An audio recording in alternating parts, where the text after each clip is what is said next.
We had to restart it. Let's see if it works. Even the Ethiopian Jews, they're called the Falashas, meaning those that are black. Zephaniah chapter 3 verse 10. From beyond the rivers of Ethiopia, my worshippers, the daughters, my dispersed ones. That's the Queen of Sheba and her sons migrated and dispersed to Ethiopia. Lamentations chapter 4 verse 2. The precious sons of Zion are comparable to fine gold. Verse 8, their visage is blacker than coal. And the concise Oxford English Dictionary, the 10th edition, tells us that visage is a poetic literary of a person's face with reference to the form of their features. A person's facial expression is what? Blacker than coal. You start to connect the language and you start to see. Bereshit, Genesis chapter 9 verse 27. We have got the Ashkenazi sons of Japheth that have infiltrated into the land and are what? They've got the whole world convinced. The whole world convinced that they are sons of Shem. But look what it says in Bereshit chapter 9 verse 27. It actually tells you that Yahweh, who is omnipotent, it is his will because he has actually deceived them into doing this. They are so deceived into doing this. Look at Genesis 9:27. Elohim will entice and deceive. The Hebrew word there is pakar. Pakar. He will deceive Japheth, Ashkenaz, the sons of Japheth, and he will dwell, that means Ashkenaz will dwell in the tents of the Shemites. Is that what's happening today? Has he deceived the Ashkenazi so much, those from the Russian steppes, the Caucasians, he's deceived them so much that they're actually dwelling in the place where the real Shemites should dwell. Genesis 9 verse 27. You see, Yahweh is the one that is deceived. He has enticed Japheth. Patar, deceived, enticed. He's deceived and enticed the Ashkenazi Jews into believing that they're the Jews, and they built the Zionist state of Israel today. Hold of the riddle, did she not, deceitfully?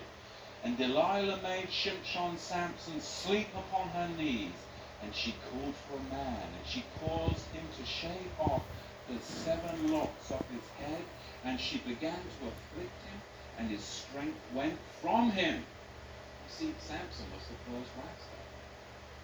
He was a Negro lion fighter, similar to the African Maasai tribe. He was Israelite, but 1619. You see, Samson tore a lion apart as he would a young goat.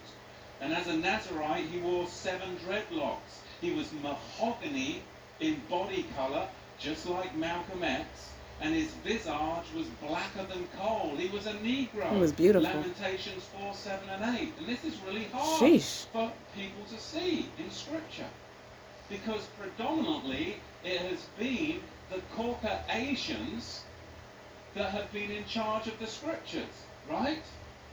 For millennia. Lamentations 5:10. Our skin was black like an oven.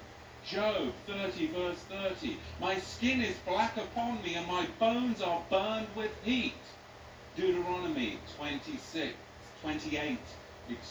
Deuteronomy 28 verse 68. And Yahweh shall bring you into Mitzrayim, Egypt again, with ships. And the way of which I said to you, you shall see it no more again. And there you shall be sold to your enemies. For bondmen and bondwomen. Female slaves, and no man shall buy you. And that is what happened to the regal class of the house of Judah. And I want to give you a brief history. I won't go into it too much, but I can't just make that statement because there'll be people that will push back. But I want to give you a brief history on slavery. I was just amazed, I've got to tell you. I mean, when you come to America and you talk to people about slavery, you can talk to black people about slavery, white people about slavery, and they're going to give you all this history on slavery, and it only goes back to the 16th and the 17th century. And you're like, don't they teach you the history of slavery? Why? Ask the bloody question. Why are they only teaching you the history of slavery as far back as the 16th and the 17th century? Why are they only going that far back? I don't want you to go farther back than that, because then you'll actually find out the truth. But from the 16th and 17th century, we'll teach you about slavery. You've got to go further back. And you've got to understand and question, why do they do this throughout the whole of America, in all the public schools? Why do they only go back as far as the 16th and 17th century to talk about slavery? We've got to go further back than that. Because Islam Here we go. designed infernal slavery. And then the Ashkenazi Khazars, those who say they are Jews and are not, are the ones that marketed it, and the regal Negro nomads exiled from the kingdom of Judah were the main recipients of it at the hands of the indigenous black Africans. Okay, this is the part where it gets slick, where he gets slick, and Esau used lies, of course. He's a father of lies. Go play. Go play. So, Esau doesn't implicate himself. Oh my God. He doesn't implicate himself. He basically states that when we went into the west banks of Africa, running from Rome, that Africans, yes, of course, they noticed that we weren't like them and we didn't have the same customs and whatnot, and we basically thought we was better than them, which we, like I said. So they sold us to the Edomites, aka white people, who did the transatlantic slave trade. Now, the slave ships was funded by the Khazarians and the Ashkenazi Jews, the fake Jewish people. They funded the ships, the good ship Jesus, and all of that, along with England. But anyway, so once they did that, you on the boat, the Edomites got you. They shipping you off to Babylon, aka America, in chains. You fulfilling prophecy. The Arabs come, the Africans like, oh, here you go, here you go. Boom. You go over to you go start taking in Islam and being a Muslim. Then the Spaniards come, get your ass, take you to wherever, Puerto Rico, all of those islands, all of that. Start teaching you, take you to Spaniola. Teach you Spanish. You believing in Catholicism now, following Mary.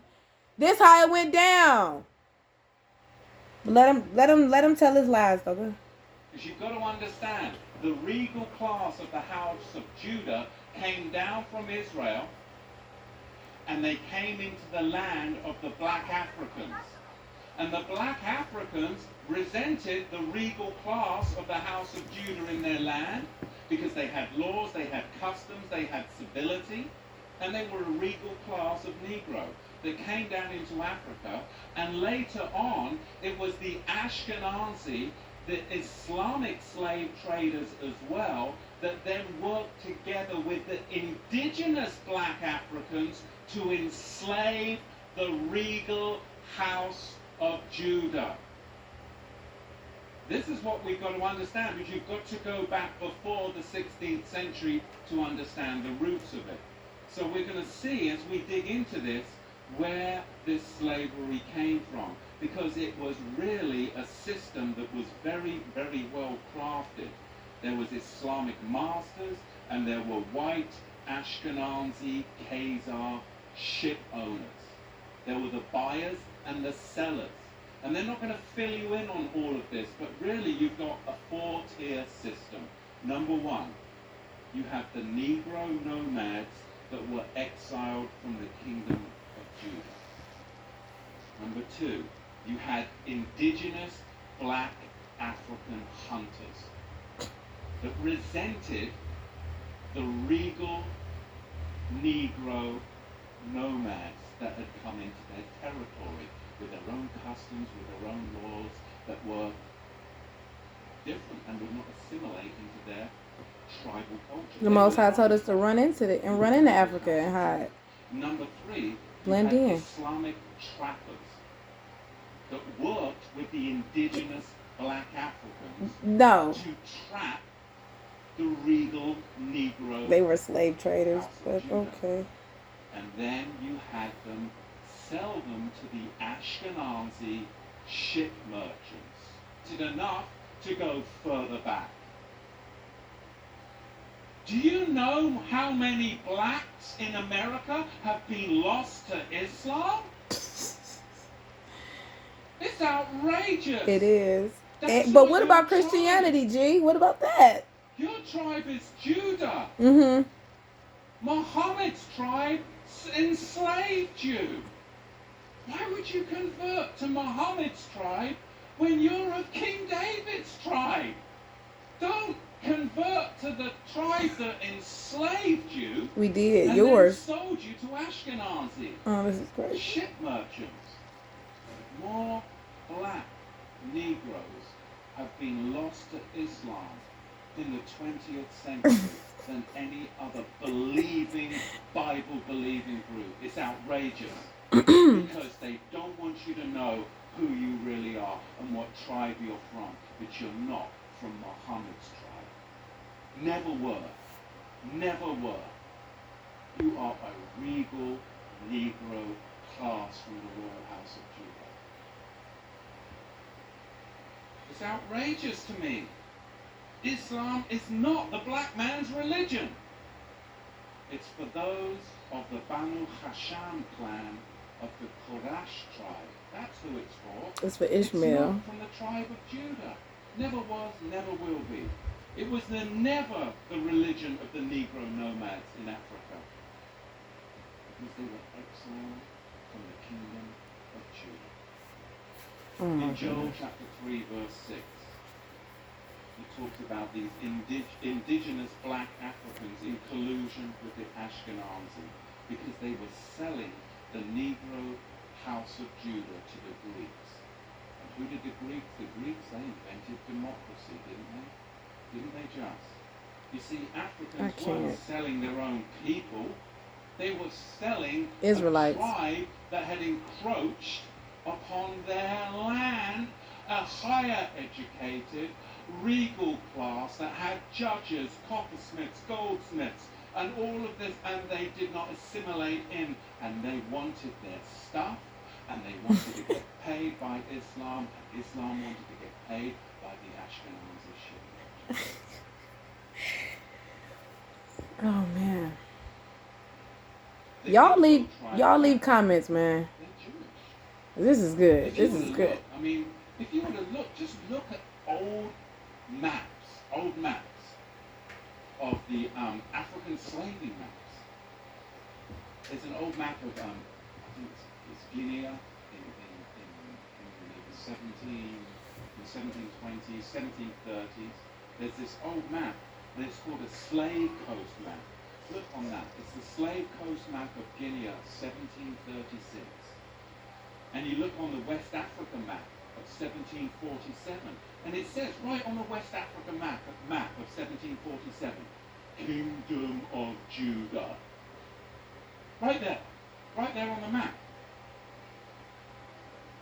On the 1747 slave coast map, Desert of Seth. Who was Seth? He was Adam and Eve's third son after the death of who? Desert of Seth, right there on an African slaving map.